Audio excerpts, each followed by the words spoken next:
Okay, so I want to bring attention to Antonio's Diner.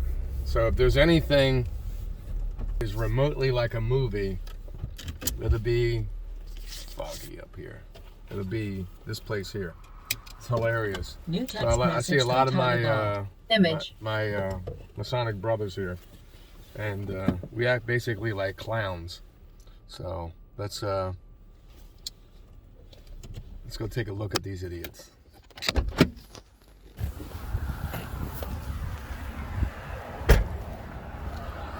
Oh, I'm looking for. There's John acting like he's got his middle finger up to his mouth.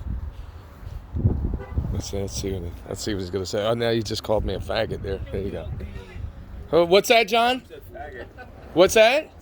I got you on video. What did you say?